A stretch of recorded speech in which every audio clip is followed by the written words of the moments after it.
เดินสนามบินตูลูสนี่ละเมืองตูลูส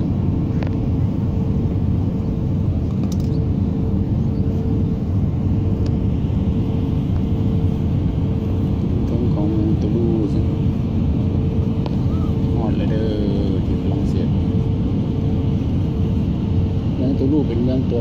งที่4ของประเทศฝรั่งเศสที่เมืองที่สร้างเครื่องบินยักษ์สร้างบินAirbus ทุกอย่างเริ่มจะน้อยจนรุ่นน้อยจนฮอดรุ่น2สั้นA380มันสร้างในเมืองนี่แหละเป็นเมืองตูลูที่โด่งดังที่สร้างดาวเทียมเกี่ยวกับดาวเทียมทุกอย่างแล้วก็ยนต์2สั้นยนต์ยักษ์ยนต์ใหญ่ยนต์380ของเมืองฝรั่งเศสที่สร้างอยู่นี่แล้วเมืองตูลูจะเบิ่งเอาเด้อพี่น้องนี่ล่ะไฟลิงทั้ง2กล้องเลยมัน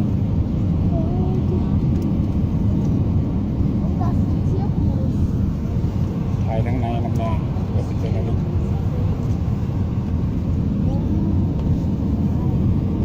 นี่แหละตัวเมืองที่4ของประเทศฝรั่งเศสที่ภาคใต้ที่สร้างยนต์ยักษ์ยนต์2สั้น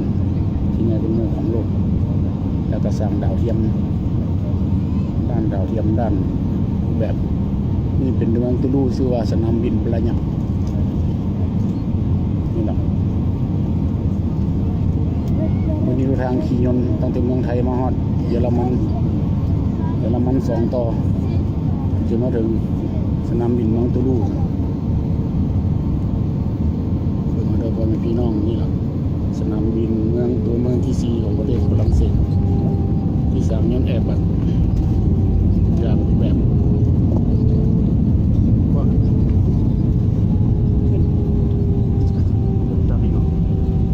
ตั้งเกียรติว่าตั้งเกียรตินี่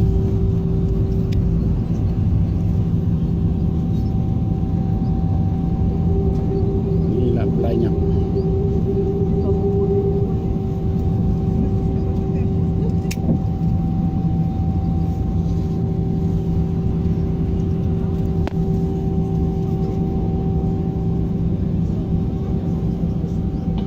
Herzlich willkommen auf dem Flughafen Toulouse, meine Damen und Herren. Bitte bleiben Sie noch so lange angestrengt sitzen, bis die Anschaltzeichen wieder ausgeschaltet worden sind. Im Namen von Lufthansa, Kabinenrettiger und der gesamten Besatzung dürfen wir uns hier von Ihnen verabschieden. Wir danken Ihnen, dass die Lufthansa und die Star Alliance für den Flug gewählt haben. Abschließend wünschen wir noch einen angenehmen Aufenthalt hier in Toulouse oder gegebenenfalls eine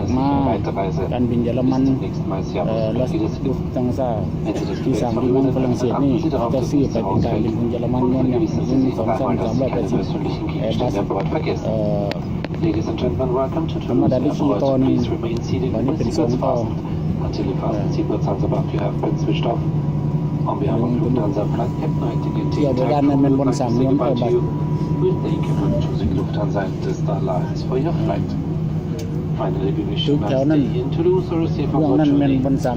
next time, please stay safe and Wiedersehen. นี่ล่ะตัวสีฟ้านั่นมันบน3ยนต์2สั้นตึกสีฟ้าแล้วมียนต์หลายๆนั่นมันยนต์ที่กำลังออกจากของสร้างนี่ล่ะการบิน2สั้นมันสร้างอยู่บนนี้2สั้นนั่นยนต์มหาศาลยนต์ยักษ์แม่นตัวตึกสีฟ้านั่นเครื่องนั้นนี่ล่ะออกจากบนนี้หมด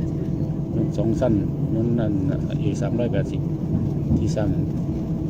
ใหญ่กว่าหมู่ของโลกมาฮอดเมืองที่มันสร้างเครื่องบินต่างๆนานาวันนี้ได้มอดกล้องไว้กันเนาะพอมาฮอดมาถึงแล้ววันนี้นะเดินทางมาเป็นเวลา14-15 ชั่วโมงมากับอากาศก็เปลี่ยนแปลงสิมีอยู่0หรือว่า2-2ข้างนอกแต่มันก็มีน้ำแข็งวันนี้สิได้ปิดเครื่อง